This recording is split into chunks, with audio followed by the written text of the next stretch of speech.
Hello students, how are you. सभी बच्चों का हमारे यूट्यूब चैनल पे बहुत बहुत स्वागत है। बच्चों, आज के वीडियो लेक्चर में हम आपके लिए लेके आ रहे हैं संरूपणीय समावता। हमने इससे पहले एक वीडियो बनाया है, उसमें संरूपणीय समावता एथेन में हमने समझाई थी और हमने कहा था कि एथेन में दो प्रकार के संरूपणीय समावयवी बनते हैं। एक का नाम ग्रसित था और दूसरे का नाम अंतरित था।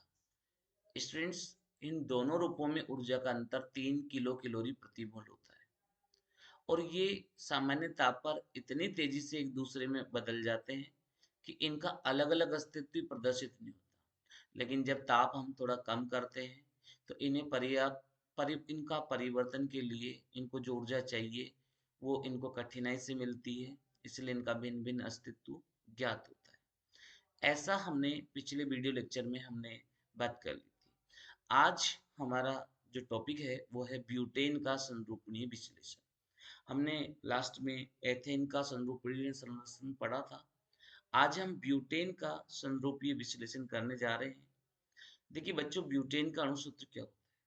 C4H10 होता है, यानी कि इसमें 4 कार्बन है और 10 हाइड्रोजन है। और इसकी अगर व्यवस्था को आप देखते हैं तो इसमें प्रत्येक कार्बन परमाणु से दो दो हाइड्रोजन जुड़े हैं और एक मेथिल समूह जुड़ा हुआ है। देखिए ये इसकी व्यवस्था है। इस कार्बन से दो हाइड्रोजन परमाणु है, एक मेथिल समूह। ऐसे इस कार्बन से दो हाइड्रोजन परमाणु और एक मेथिल समूह। अब स्टूडेंट्स, ये संरूपण जो ये ब्यूटेन में जो संरूपण बनेंगे वो 4 रूपों में मिलता है। कितने रूपों में मिलता है? 4 रूपों में मिलता है। देखिए, ब्यूटेन में 4 प्रकार के संरूपण संभव होंगे। देखिए 4 नाम आ रहे हैं, थोड़ा आप इसको यहाँ पर चलिए। पहला संरूपण पूर्ण ग्रसित नाम आ रहा है। अब देखिए इस पूर्ण ग्रसित में क्या होता है, आगे वाला कार्बन का मेथिल समूह और पीछे वाला कार्बन का मेथिल समूह एक दूसरे के आमने सामने होंगे। एक दूसरे के आमने सामने होंगे तो देखिए प्रतिकर्षण इसमें अधिकतम होगा, ऊर्जा अधिकतम होगी और स्थायित्व इसका न्यूनतम होगा पूर्ण ग्रसित में। दूसरा रूप होता है गोश रूप। देखिए इसमें क्या होता है, आगे वाले कार्बन का जो मेथिल समूह है, आगे वाला कार्बन का जो मेथिल समूह है वो पीछे वाले कार्बन के मेथिल समूह और हाइड्रोजन के मध्य आता है। पीछे वाले कार्बन के मेथिल समूह और हाइड्रोजन के मध्य आता है, यानी कि इसमें एक दूसरे को कोई छिपा नहीं रहा। हालांकि ये अंतरित संरूपण का ही रूप होता है, लेकिन अंतरित संरूपण में क्या होता है, ऊर्जा न्यूनतम होती है, लेकिन इसकी ऊर्जा देखिए थोड़ी ज्यादा रहेगी क्योंकि इसमें मैथिल समूह है, ज्यादा डिस्टेंस पे नहीं है। लेकिन अगर आप इसके जस्ट नीचे अंतरित को देखोगे तो अंतरित में दोनों मैथिल समूह एक दूसरे से क्या होते हैं, अधिकतम दूरी पर होते हैं। यानी कि आगे वाले कार्बन का मैथिल समूह और पीछे वाले कार्बन का मैथिल समूह एक दूसरे से अधिकतम दूरी पर होते हैं। इसलिए गोस रूप को हम ये नहीं कह सकते कि पूरी तरीके से अंतरित है, लेकिन इसमें मैथिल समूह और मैथिल समूह जो होते हैं, आगे वाले कार्बन का मैथिल समूह और पीछे वाले कार्बन का मैथिल समूह जो होते हैं एक दूसरे से दूरी पर तो होते हैं, लेकिन इसमें एक खास बात ये कि मैथिल समूह पीछे वाले कार्बन के मैथिल समूह और हाइड्रोजन परमाणु के मध्य स्थित होता है। इस वाले रूप में भी है और इस वाले रूप में भी होता है। लेकिन एक देखिए ग्रसित संरूपण, एक तो पूर्ण ग्रसित है जिसमें एक मेथिल ने दूसरे मेथिल को छिपा लिया, ढक लिया।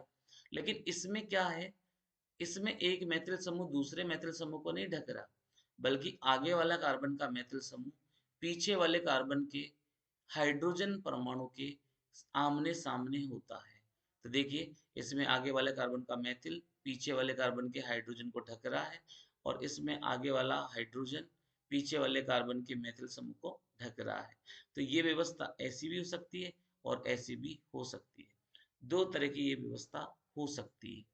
तो बच्चों, सबसे ज्यादा ऊर्जा किसकी रहेगी?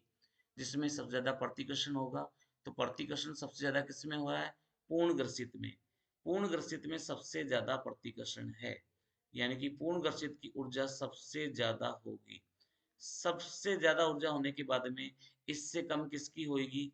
पूर्ण ग्रसित के बाद में ग्रसित की होगी कम ऊर्जा। ग्रसित से कम ऊर्जा किसकी होगी? गोस रूप की होगी, गोस रूप की होगी। और सबसे कम ऊर्जा किसकी होने वाली है बच्चों? अंतरित की होने वाली है। तो बच्चों ब्यूटेन के ये जो चारों संरूपण हैं उनमें ऊर्जा का बढ़ता हुआ क्रम इस तरीके से होगा। ऊर्जा का बढ़ता हुआ क्रम इस तरीके से आपको देखने को मिलेगा। सबसे कम अंतरित, उससे ज्यादा गोस रूप, उससे ज्यादा ग्रसित और सबसे ज्यादा पूर्ण ग्रसित की होने वाली है। बच्चों अगर ये आपको डायग्राम समझ में आते हैं तो फिर आप क्या कर सकते हो? इनके डेफिनेशन को समझ सकते हैं। देखिए अब डेफिनेशन पे चलते हैं। पूर्ण ग्रसित, इस रूप में दोनों कार्बन परमाणु के मैथिल समूह आमने सामने होते हैं तो अधिकतम प्रतिकर्षण होगा और उच्चतम ऊर्जा और न्यूनतम स्थायित्व। गोस रूप में मैंने कहा था कि इस रूप में एक कार्बन का मैथिल समूह दूसरे कार्बन के हाइड्रोजन परमाणु और मैथिल समूह के मध्य होता है। तो यह एक प्रकार का अंतरिक्ष संरूपण है। मैंने कहा था अंतरिक्ष संरूपण है, लेकिन दोनों मैथिल समूह की मध्य दूरी कम है। जबकि अंतरिक्ष में क्या होती है? दोनों मैथिल समूह की मध्य दूरी अधिकतम होती है। अतः अंतरिक्ष संरूपण की तुलना में यह उच्चतर ऊर्जा स्तर पर होगा। ग्रसित में मैंने कहा था कि दोनों मैथिल समूह एक दूसरे को नहीं ढकते, बल्कि एक मैथिल समूह हाइड्रोजन परमाणु को ढकेगा या हाइड्रोजन परमाणु एक मैथिल समूह को ढकेगा। तो देखिए इस रूप में एक कार्बन का मैथिल समूह दूसरे कार्बन के हाइड्रोजन परमाणु के सामने होता है, अतः उच्च ऊर्जा स्तर पर होता है। लेकिन दोनों मैथिल समूह के मध्य पूर्ण ग्रसित की तुलना में अधिक दूरी होती है। पूर्ण ग्रसित में तो ये दोनों एक दूसरे के आमने सामने ही थे दोनों मैथिल समूह, लेकिन ग्रसित में क्या होता है? थोड़ी दूरी रहती है, अतः इनका जो ऊर्जा स्तर होता है पूर्ण ग्रसित की तुलना में क्या होता है? नीचे होता है। अंतरित के बारे में मैंने आपसे क्या कहा कि सबसे निम्नतम ऊर्जा वाली और सबसे अधिक स्थायी रूप है। दोनों मैथिल समूह एक दूसरे से अधिकतम दूरी पर होंगे। बेटा प्रतिकर्षण इसमें क्या होगा? न्यूनतम, और ऊर्जा भी न्यूनतम, तो स्थायित्व क्या होगा? अधिकतम होगा। अब इस बात को जानने के लिए हम एक ग्राफ प्लॉट करते हैं, ऊर्जा का ग्राफ, ब्यूटेन का ऊर्जा ग्राफ। अब इसमें मैंने कहा सबसे कम ऊर्जा अंतरित की होती है, तो ऊर्जा और घूर्णन के मध्य यदि हम ग्राफ प्लॉट करते हैं तो देखिए अंतरिक्ष संरूपण की ऊर्जा सबसे कम, उससे ज्यादा ऊर्जा गोस रूप की आ रही है, उससे ज्यादा ऊर्जा ग्रसित की आ रही है और सबसे ज्यादा ऊर्जा पूर्ण ग्रसित की आ रही है। मैंने साथ में इनके वापिस से रूप भी बना दिए। अंतरित में दोनों मैथिल समूह एक दूसरे से अधिकतम दूरी, ग्रसित में मैथिल समूह जो होता है पीछे वाले कार्बन के हाइड्रोजन और मैथिल समूह के मध्य आता है। ग्रसित में मैथिल समूह और हाइड्रोजन एक दूसरे को ढक लेते हैं और गोस में मैथिल समूह एक मैथिल और हाइड्रोजन परमाणु के मध्य में आता है। पूर्ण ग्रसित में दोनों मैथिल समूह एक दूसरे को ढक लेते हैं।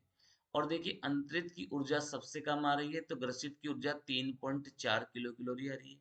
और दोनों गोस, देखिए गोस यहाँ पर भी है और गोस संरूपण यहाँ पर भी है। ये दोनों संरूपण यहाँ मिल रहे हैं जिनकी ऊर्जा कितनी है? 0.8 किलो कैलोरी। लेकिन पूर्ण ग्रसित में सबसे ज्यादा ऊर्जा 4.4 से लेकर 6.1 किलो कैलोरी के मध्य ऊर्जा परिवर्तित होती है। तो ये ब्यूटेन का क्या था बच्चों? ऊर्जा आरेख था। ओके, ब्यूटेन का ऊर्जा आरेख था। यदि आपको ये वीडियो पसंद आए तो please like share and subscribe करें और नीचे कमेंट बॉक्स में बताएं हमें कि आपको ये वीडियो पसंद आया या नहीं आया। Okay, thank you everyone for watching my video. अगले वीडियो लेक्चर में हम आपको साइक्लोहेक्सेन लेके आएंगे।